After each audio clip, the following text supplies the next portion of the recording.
नमस्कार, इतना स्वदेश में आपका स्वागत है। मैं हूं मनीष पुण्यगिरी। कल की तैयारी में जिसमें कि मैं बताऊंगा कि आज दिन भर भारतीय बाजारों में क्या हुआ, कल के लिए कौन से बड़े ट्रिगर्स है जहां पर आपको नज़र रखनी चाहिए, कल क्या बाजार का दायरा हो सकता है, और आपके तमाम सवालों के जवाब भी हम देंगे। जिसमें कि जो सवाल आप भेजते हैं हमें, उस पर हमारे जानकार जो जुड़ते हैं वो आपकी मदद करते हैं और बताते हैं कि उन शेयरों में जो आपके पोर्टफोलियो में आप क्या करना चाहिए। ये चूंकि शो आपका है तो आप भी अपने शो सवाल भेज सकते हैं। तरीका बेहद आसान है। आपको अपना नाम, अपने शहर का नाम, कौन सा शेयर आपके पास है, किस भाव पे लिया है, ये तमाम जानकारी जो स्क्रीन पर नंबर फ्लैश हो रहा है इस पर व्हाट्सअप कर देना है। इसके अलावा दूसरा एक और तरीका है, वो भी आसान तरीका है। सोशल मीडिया का ज़माना है तो इतना स्वदेश के फेसबुक, ट्विटर, इंस्टाग्राम पेज पे जाइए, उसको फॉलो कीजिए। वहाँ भी आप सवाल भेज सकते हैं। केकेटी लिखना है, स्पेस देना, फिर आपको अपना सवाल भेज देना है। केकेटी मतलब कल की तैयारी। इसके अलावा एक और इससे भी आसान तरीका, जो दोनों तरीके हमने बताया उससे भी ज़्यादा आसान तरीका है।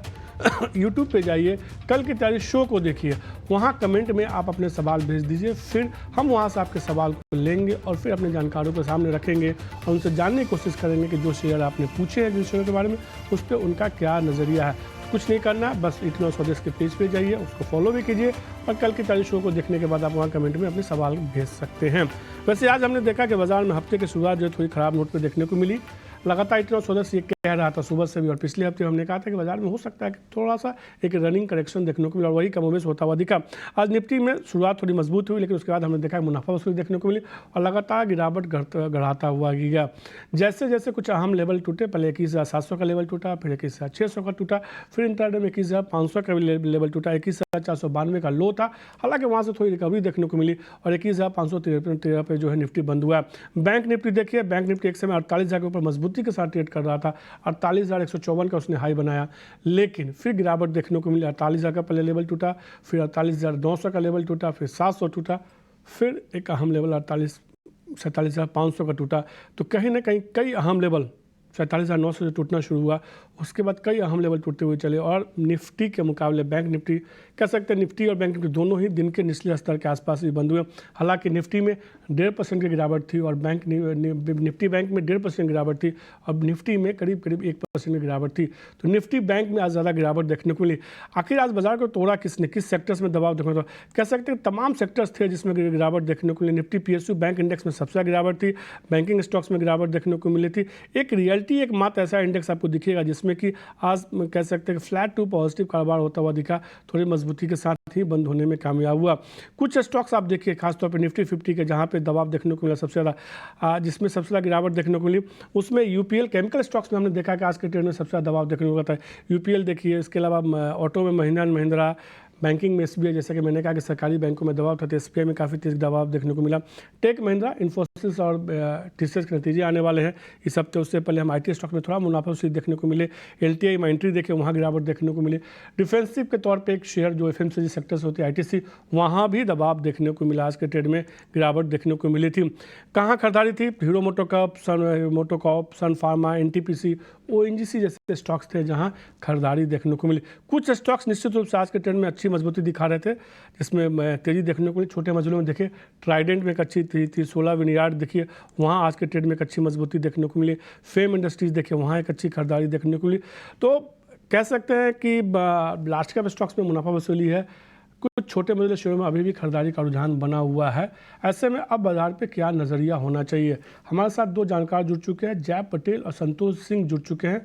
नमस्कार आप दोनों को। जिस तरीके से हमने देखा कि आज हफ्ते की शुरुआत थोड़ी कमज़ोर नोट पे हुई है, जय क्या राय होगी? यहाँ से थोड़ी गिरावट और बढ़ती हुई दिख सकती है क्या? So good afternoon everyone. सो मुझे लग रहा है निफ्टी में अभी भी थोड़ा एक और डीप आ सकता है कल के दिन में, और वो डीप डेफिनेटली बाय हो जाएगा बिकॉज पीसीआर का रेशियो देखिए वो भी डाउनसाइड की तरफ ज्यादा, ओवरसोल्ड जोन की तरफ काफी दिखा रहा है। निफ्टी अभी देखे तो सुपर ट्रेंड लाइन के नजदीक आ रहा है, अराउंड 21,400 के अराउंड जो लेवल्स है सपोर्ट के, वहां पर आ रहा है। हालांकि हमने देखा आज 21,500 के वहां से बाउंस बैक किया ये इंडेक्स ने। बैंक निफ्टी ने भी काफी ओवरसोल्ड जोन तरफ एक मूव बन रहा है, 9 डे एक्सपोनेंशियल मूविंग एवरेज को ब्रीच किया, और वहां से मुझे दिख रहा है कल के दिन में बाय ऑन डिप्स की स्ट्रेटेजी हम इजीली देख सकते हैं कि कल आज आ सकती है। और बाजार में काफी बेहतर अभी देख रहे हैं तो जो रिस्क रिवॉर्ड है काफी बन रहा है, क्योंकि जो पीसीआर डेटा था और पर्टिकुलरली ओआई डेटा था, वो दोनों फेवरेबल है बाजार के अपसाइड के लिए। सो यहाँ से मुझे लग रहा है रेंज बाउंड जो मार्केट चल रहा है 21,400 टू 800 उसके बीच में फंसा हुआ है, और वो निचले लेवल से आने के बाद एक बाइंग आ जाएगी। सो चिंता की बात नहीं है, एक अच्छा मौका मिल रहा है बाय करने का। सो अभी बाय करने का मौका छोड़ना नहीं चाहिए और डेफिनेटली अपॉर्चुनिटी को ग्रैब करना चाहिए। तो गिरावट पे खरीदारी करने की सलाह होगी। संतोष जी, यही राय होगी आपकी? पिछले हफ्ते तो मुझे याद है कि आप थोड़ा सचेत रहने की सलाह दे रहे थे। सचेत अभी और रहने की जरूरत है? डेफिनेटली मुझे लगता है क्योंकि अगर आप देखें जिस तरह से आज की जो कैंडल नीचे की तरफ गई है, अगर कल जो है, चूंकि कल की तैयारी है ये, कल अगर निफ्टी अगर 21,500 के नीचे की तरफ अगर दबाव रहता है बराबर, तो मुझे लगता है कि इसमें और डिप आ सकती है, क्योंकि आज का जो कैंडल है वो थोड़ा सा डिस्टर्बिंग है। क्योंकि अगर आप इस पूरे अप ट्रेंड में देखें तो ये सेकंड हाईएस्ट जो है डाउनफॉल कैंडल दिख रहा है, जो कि इस बात की कहीं ना कहीं जो है सचेत देने की बात कर रहा है। क्योंकि लास्ट वीक जब हम बात कर रहे थे मनीष जी, उस समय विक्स काफी बढ़ गया था, लेकिन विक्स ने काफी जो है डॉज दिया है मार्केट पार्टिसिपेंट को, क्योंकि विक्स 16 तक गया, वापस अब 13 के आसपास आ चुका है और मार्केट अब जाके थोड़ा सा गिव अप करना चालू किया है। मुझे लगता है कि डेटा को थोड़ा ध्यान रखें। 2500 के नीचे, सॉरी 21,500 के नीचे अगर जाके दबाव बना रहेगा तो मुझे लगता है कि और निचले स्तर देख सकते हैं हम। और इस केस में मुझे लगता है कि एटलीस्ट जो है 300 पॉइंट का और करेक्शन निफ्टी पे एटलीस्ट हम वेरी शॉर्ट टर्म देख सकते हैं 21,500 के नीचे। तो 21,500 के नीचे अगर निफ्टी और ट्रेड करता है तो संतोष सिंह को ऐसा लगता है कि गिरावट और देखने को मिल सकती है, फिर 250-300 अंकों की और गिरावट देखने को मिल सकती है। चूँकि आज बाजार में गिरावट है तो काफ़ी दर्शकों ने सवाल भेजे हैं। बिना देरी किए जय संतोष शुरू करते सवाल जवाब के सिलसिला को, फटाफट आप भी जवाब दीजिएगा। पहला सवाल जो है कार्तिक पाल जी का है मुंबई से। जुबिलेंट फूड पर उन्होंने सवाल पूछा है, 100 शेयर के पोर्टफोलियो में 534 रुपये के भाव पे हमने देखा कि शेयर में एक अच्छी रैली देखने को मिली थी नवंबर से, लेकिन वापस से पिछले कुछ दिनों में लगातार गिरावट देखने को मिली है। 580 से गिर के अभी 533 के आसपास आ गया है। क्या राय होगी? मुझे लगता है कि देखिए इसमें दो तीन चीज़ों का डेवलपमेंट हुआ है। सबसे पहली चीज़ कि कुछ दिनों पहले जब से इनके मैनेजमेंट में चेंज हुआ है, कंपनी परफॉर्म नहीं कर पा रही है फंडामेंटली भी और स्टॉक प्राइस भी। दूसरी चीज़, जब हाई इन्फ्लेशन सिनेरियो होता है तो हमको देखते हैं कि जितने भी एफएमसीजी या फिर कह रहे हैं कि इस तरह की जो कंपनियां हैं जो कि क्विक सर्विस रेस्टोरेंट में है, वहां पर थोड़ी दिक्कत होती है क्योंकि मार्जिन प्रेशर होता है। और ये सारी चीज़ें देखने को मिल रही है डिस्पाइट कि एक फेस्टिवल सीजन गया है। तो ये मुझे लगता है कि थोड़ा सा कंसर्निंग है। और इस केस में अगर आपके पास है तो आपको जल्दी से जल्दी निकल ले। एक अच्छी कंपनी है लेकिन है वैल्यूएशन काफी हाई है, निचले स्तरों पर एक सब्सटैंशियल करेक्शन पे ही आप इसमें एंटर करें। फिलहाल के लिए आपको जो है तो हल्का सा प्रॉफिट और आपकी बाय के प्राइस के आसपास है तो आप इस शेयर से निकल जाइए। दूसरे शेयर में स्विच कर सकते हैं, थोड़ी देर में संतोष बताएंगे भी कुछ शेयर वहाँ भी स्विच कर सकते हैं। नहीं तो गिरावट पर वो कह रहे हैं कि थोड़ा और गिरावट आती है तो खरीदारी करके चल सकते हैं। हिशाम जी का सवाल है दिल्ली से, JSW इंफ्रा पर सवाल है। 5600 शेयर उन्होंने लिया 219 रुपये के भाव पे। हमने देखा कि जय इस शेयर में एक अच्छी रैली देखने को मिली थी लिस्टिंग के बाद से। पिछले कुछ दिनों से करेक्शन है जैसे कि तमाम mid cap small cap share में देखने को मिल रहा है। क्या राय होगी इस शेयर पे? डेफिनेटली रिसेंटली लिस्टेड है, बट आरएसआई अभी थोड़ा ओवरसोल्ड जोन की तरफ दिखा रहा है। मूविंग एवरेज हम देखें तो 50 डे मूविंग एवरेज के ऊपर ये स्टॉक अभी भी ट्रेड कर रहा है। सो मुझे कोई प्रॉब्लम नहीं होगा होल्ड करने में। ये स्टॉक का शॉर्ट टर्म टारगेट अगर मैं बोलना चाहूँ तो 228 का रख के चल सकते हैं। इफ किसी को शॉर्ट टर्म ट्रेड लेना तो 228 पर टारगेट रख के निकल सकते हैं, और अगर होल्ड करे लॉन्ग टर्म के लिए तो that would be very good. ये स्टॉक में पोटेंशियल काफी है। अदानी पोर्ट्स के बाद ये दूसरा जो कंपनी है वर्ल्ड इंडिया का लार्जेस्ट पोर्ट कम हैंडलिंग कंपनी। सो डेफिनेटली यहाँ से बस डेफिनेटली बनेगा। सो लॉन्ग टर्म टारगेट के लिए ये स्टॉक को होल्ड करना चाहिए और शॉर्ट टर्म के लिए 228 का रखना मेरे लिए अच्छा रहे। तो हिसाम जी, थोड़ा सा आपको नुकसान हो रहा है, घबराने की जरूरत नहीं। आप इसको थोड़ा लंबी अवधि के नज़रिए के हिसाब से होल्ड कीजिए तो आपको इसमें मुनाफा देखने को मिलेगा। अगला सवाल नेहा का, रिलायंस पावर, उन्होंने सवाल पूछा। 300 शेयर है 32 रुपये के भाव पे। बीते साल हमने देखा था रिलायंस पावर में करीब 122% का रिटर्न देखने को मिला था। क्या रहा होगा रिलायंस पावर को? बीते कुछ दिनों में तो गजब की तेजी देखने को मिली। 2024 में बात करें तो सीधे शेयर देखिए 22 से जो है 32 के आसपास आ गया है। फंडामेंटल संतोष सपोर्ट करते हैं क्या, या एक बार के लिए प्रॉफिट थोड़ा सा मिले और तो निकल जाए? मुझे लगता है कि प्रॉफिट अगर आपको मिले तो निकलना चाहिए, क्योंकि फंडामेंटली अगर देखें तो सबसे बड़ा जो इस पे हैंगओवर है वो इनकी बोरोइंग्स का है। मतलब डेट काफी बड़ा है, बुक्स पे 20,000 करोड़ के आसपास डेट है। और पूरे साल में अगर आप देखें टर्नओवर 7,500 करोड़ के आसपास है, जो कि इनके जो कहने की प्रॉफिट नहीं हो पाते। इसे ऑपरेशन प्रॉफिट में है कंपनी, तकरीबन 1800-1900 करोड़ का प्रॉफिट आता है, लेकिन ये सारी प्रॉफिट जो है ईट अप हो जाता है इंटरेस्ट के रूप में। तो मुझे लगता है कि ये जब तक कि ये अपने जो जितने भी लेंडर्स हैं उनके साथ नेगोशिएट करके ठीक से इसको नहीं रिस्ट्रक्चर करते, तब तक ये इशू होगा। और मुझे लगता है कि कमजोर कड़ी है कह लें कि पूरे सेक्टर में। तो एक अच्छा गेन आया है, उसको आपको लॉक करना चाहिए। तो ये रहा आतिफ सेतु पर रिलायंस पावर पे। आप एक बार के लिए निकल जाइए, नेहा किसी और शेयर में स्विच कर जाइए। गोपाल चौधरी जी का सवाल है उज्जैन से, उत्कर्ष स्मॉल फाइनेंस बैंक पर उन्होंने सवाल पूछा। 200 शेयर है 51 रुपये के भाव पे। जय क्या राय होगी उत्कर्ष स्मॉल बैंक फाइनेंस पे? इस शेयर में हमने देखा है कि बीते कुछ सत्रों में मजबूती थोड़ी देखने को मिली थी, जब ये 60 के जोन तक पहुंचा था। वहीं से पहले भी गिरावट देखने को मिली, वापस से वहीं से गिरावट देखने को मिल रही है। तो डेफिनेटली अक्टूबर के मंथ में भी सेम लेवल्स से गिरावट आती थी, अराउंड 59-60 के जो लेवल्स थे वहां से रेजिस्टेंस काफी स्ट्रांग है। सो मुझे लग रहा है ये स्टॉक अगर होल्ड करना है, उनकी बाइंग प्राइस वैसे काफी डाउन है तो प्रॉब्लम कुछ नहीं है। अगर इनको होल्ड करना है तो 56 का स्टॉप लॉस रखे ये स्टॉक में ट्रेल कर सकते हैं, बिकॉज मुझे लग रहा है डाउन साइड थोड़ा रिट्रेसमेंट आ गया है डाउन साइड पर, तो थोड़ा वापिस से बाउंस बैक करेगा। और वॉल्यूम के साथ ये स्टॉक बढ़ा था, तो कैरी ऑन करना चाहिए, होल्ड करना चाहिए। 56 का स्टॉप लॉस रख के ये स्टॉक को होल्ड कर सकते हैं। तो सीधे तौर पर गोपाल चौधरी शेयर को आप होल्ड करके चल सकते हैं। राजेश जी का सवाल है मुंबई से, रिलायंस इंफ्रा पर उन्होंने सवाल पूछा। 6,200 शेयर के पोर्टफोलियो में 90 रुपये के भाव पे इस शेयर में हमने एक अच्छी रैली देखी है। इनकी खरीद भाव से तो कह सकते हैं कि काफ़ी ऊपर आ चुका है। लंबे समय से लगता है ये रिलायंस इंफ्रा के शेयर को होल्ड कर रहे हैं। राजेश जी मुंबई से क्या राय होगी? सीधे तौर पर संतोष, 6,200 शेयर के पोर्टफोलियो में 90 रुपये के भाव पे। देखिए, चूंकि स्टॉक प्राइस में काफी गेन हुआ है, इस उम्मीद पे कि शायद कुछ रेजोल्यूशन हो कंपनी में। और चूंकि इस पे भी कंपनी पे 10,000 करोड़ के ऊपर का डेट है। कंपनी को अगर आप देखें फंडामेंटली, मतलब जो नेट प्रॉफिट है वो ऑपरेशनल प्रॉफिट तो है कंपनी में, again the same Reliance power की जैसा कि नेट प्रॉफिट नहीं है, क्योंकि इंटरेस्ट बर्डन काफी बड़ा है कंपनी के ऊपर। और स्टॉक प्राइस में अच्छा गेन आया है, तो मुझे लगता है कि अगर आपके पास है तो राइड द टाइड करें। मुझे लगता है 225 रुपए का एक प्रोटेक्टिव स्टॉप लॉस जरूर बना के रखें, ताकि आपका प्रॉफिट नहीं निकल जाए। एक अच्छा गेन ऑलरेडी हम जो है 1 साल के अंदर इस स्टॉक में देख रहे हैं। तौर पे राजेश जी के लिए, राजेश जी का वो प्लेट दिखाइए उनका। पहले सबसे पहले मैं दिखा दूं उनका मुनाफा कितना अच्छा, करीब 9 लाख के आसपास का उनका मुनाफा हो रहा है। राजेश जी सबसे पहले तो आपको बहुत अच्छा मुनाफा हो रहा है, इसके लिए आपको बधाई। लेकिन मुनाफे को बचाना बहुत जरूरी है और इसमें मदद की संतोष जी ने। उनका कहना है सीधे तौर पे कि इस शेयर में आप 225 रुपये का स्टॉप लॉस लगा लीजिए। अगर स्टॉप लॉस ट्रिगर होता है तो निकल जाइए, दूसरे शेयर उसमें जाइए। मुनाफा स्क्रीन पर देखने से बेहतर है ना कि मुनाफा जेब में आए, कुछ पैसे घर में आए, उसको खर्च कीजिए, उसको एंजॉय कीजिए, तभी उसका मजा है। जो अगला सवाल है नितिन राठौर जी का, कानपुर से है। गोदरेज इंडस्ट्रीज़ पर उन्होंने सवाल पूछे। 40 शेयर उनके पास है 760 रुपये के भाव पे। हमने देखा पूरे रियल्टी स्टॉक्स में, देखिए आज भी जब बाजार में गिरावट थी, रियल्टी इंडेक्स में मजबूती थी, हरे निशान में बंद होने में कामयाब हुआ। तमाम रियल्टी स्टॉक्स देखिए उसमें एक अच्छी रैली देखने को मिली। गोदरेज इंडस्ट्रीज़ भी उसी में है, जिसमें एक शानदार रैली देखने को मिली है। क्या राय होगी जय इस पर आपकी? रियल्टी स्पेस काफी बेहतर है। कोई भी स्कीम बहुत जल्दी बुक हो जाती है। अभी आज का फ्रंट न्यूज भी था, अराउंड 72 आवर्स में पूरा स्कीम बुक हो गया किसी कंपनी का। डेफिनेटली रियल एस्टेट स्पेस में बस काफी है। गोदरेज इंडस्ट्रीज में भी ब्रेकआउट जो आया है अराउंड 660 के बाद, वो अभी भी सस्टेन कर रहे हैं। तो ये स्टॉक में डेफिनेटली होल्ड करके चलना चाहिए। अभी भी मुझे लग रहा है स्पेस है और बढ़ने की।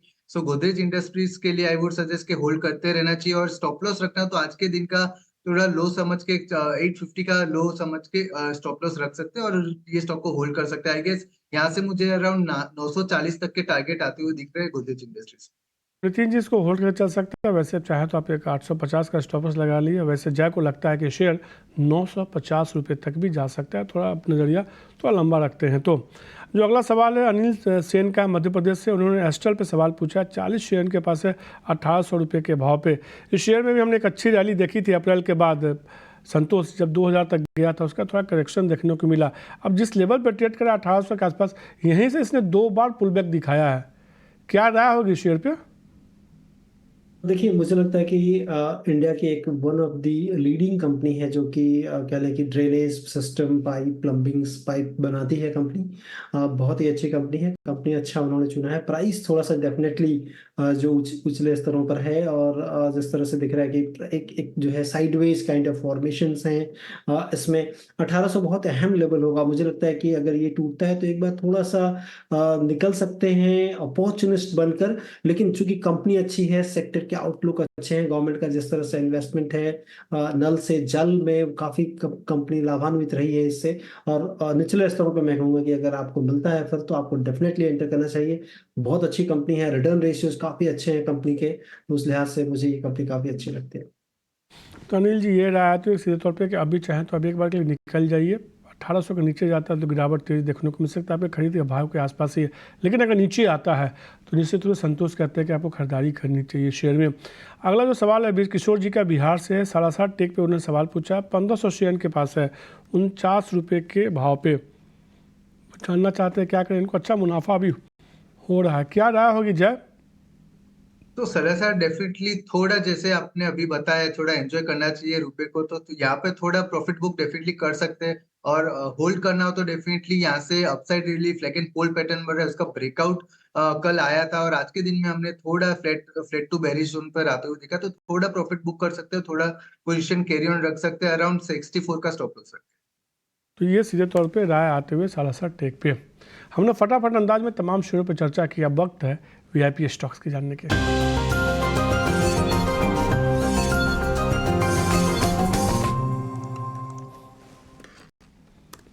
संतोष, आपके साथ ही मैं शुरुआत करूंगा। वीआईपी स्टॉक्स के तौर पे कई स्टॉक्स पे आपने कहा स्विच करने की, तो अब आप स्टॉक्स बताइए जिसमें वो स्विच करें।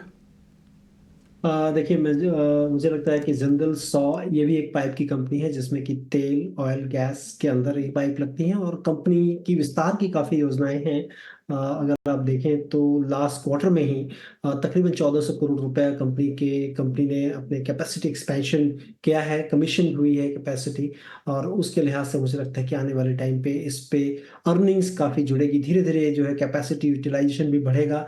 तो इस कंपनी पे मेरी नज़र होगी, और इसमें मुझे लगता है कि एटलीस्ट शॉर्ट टर्म चूंकि मार्केट थोड़ा सा डाइसी लग रहा है, इसलिए मैंने बहुत कंजर्वेटिव टारगेट 500 रुपए का दिया है। और 458 रुपए ये ट्रेडिंग कॉल होगा। लेकिन अगर आपको इसमें निचले स्तरों पर मिलता है, मुझे लगता है कि बहुत अच्छा बेट हो सकता है। शॉर्ट मीडियम टर्म के लिए अगर आप रखते हैं तो काफ़ी अच्छे, मतलब एटलीस्ट 30 to 35% के गेन इसमें आने के बन सकते हैं। लेकिन ये जो टारगेट आपको दिए जा रहे हैं वेरी शॉर्ट टर्म के होंगे। तो जिंदल 100 में खरीदारी करने के सलाह 500 रुपये तक का लक्ष्य होगा। शॉर्ट टर्म टारगेट के हिसाब से खरीदारी करने की संतोष ने सलाह दी है। 458 रुपये का इसमें स्टॉपर्स लगाना होगा। जय, आपकी तरफ से कौन सा शेयर होगा?